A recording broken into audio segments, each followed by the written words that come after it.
नमस्कार, मी अश्विनी. तुम्हा सर्वांचं आपल्या यूट्यूब चॅनेलवर खूप खूप स्वागत. आज आपण बनवणार आहोत अगदी बाहेर गाडीवर मिळतो तसा खुशखुशीत वडापाव, जो चवीलाही एकदम उत्तम लागतो. एकदा का जर तुम्ही ह्या पद्धतीने वडापाव बनवले तर तुम्ही बाहेरचे वडापाव देखील खायचे विसराल. अगदी सोपी आणि पटकन होणारी ही रेसिपी तुम्ही नक्की ट्राय करा. आणि ह्याचबरोबर आपण पाहणार आहोत वडापाव बरोबर मिळणारी लाल चटणी ती कशी तयार केली जाते.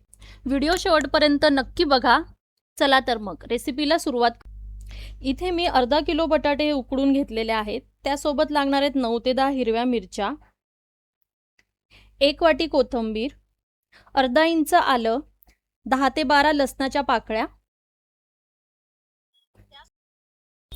त्यासोबत आपल्याला लागणार आहे मोहरी, जिरे, धणे आणि बडीशेपची पावडर,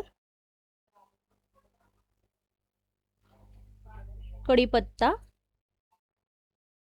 हळद, चवीपुरतं मीठ आणि हिंग.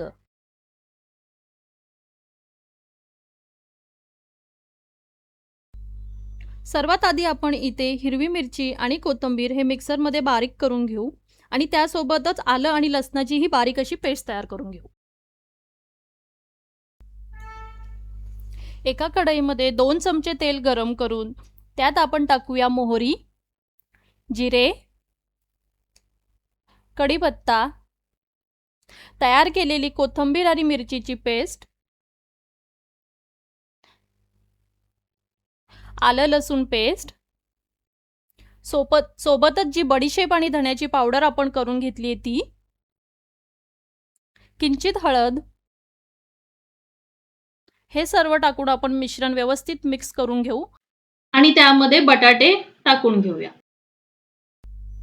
वडापावची जी खरी चव असते ना ती ह्या भाजीच्या मसाल्यांमध्ये असते, त्यामुळे यातला एकही इन्ग्रेडियंट स्किप करू नका.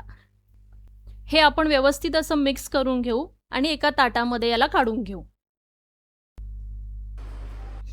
आता यात चवीपुरतं मीठ टाकून सर्व भाजी व्यवस्थित अशी मिक्स करून लगेचच याचे वडे तयार करायला घेऊया. इथे दाखवल्याप्रमाणे तुम्ही असे चपटे किंवा तुम्हाला हवे तर तुम्ही गोलाकार असे वडे बनवू शकता.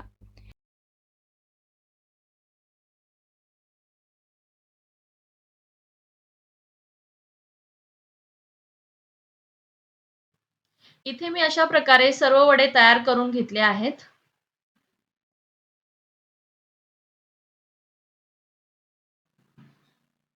वडे तयार आहेत तर दुसऱ्या साईडला आपण इथे बेसन पीठ भिजवून घेऊ.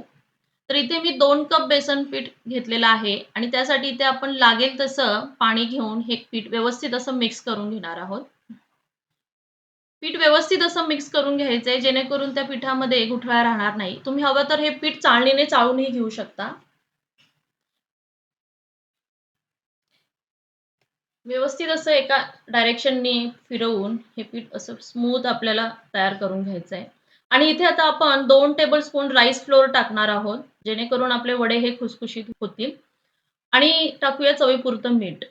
पुन्हा हे सगळं व्यवस्थित असं आपल्याला मिक्स करून घ्यायचं आहे. आपल्या हाताला हे बॅटर असं फ्लफी लागलं पाहिजे तोपर्यंत आपण हे असं मिक्स करून घेणार आहे. ह्या प्रकारची कन्सिस्टन्सी आपल्याला इथे हवी आहे.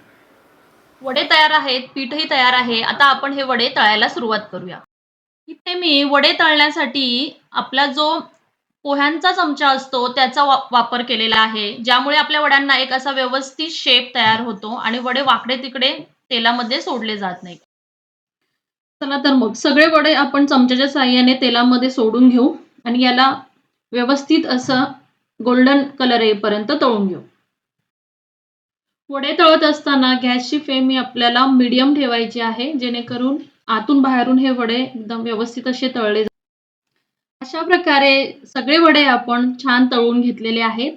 यांना एका प्लेटमध्ये आपण बाजूला काढून घेऊ. बघा दिसतायत की नाही, अगदी बाहेर गाडीवर मिळतात तसे वडे. छान असा कलरही ह्या वड्यांना आलेला आहे. चला तर मग आता आपण ह्या वड्यांसाठी लागणारी लाल चटणी कशी बनवायची ते पाहूया.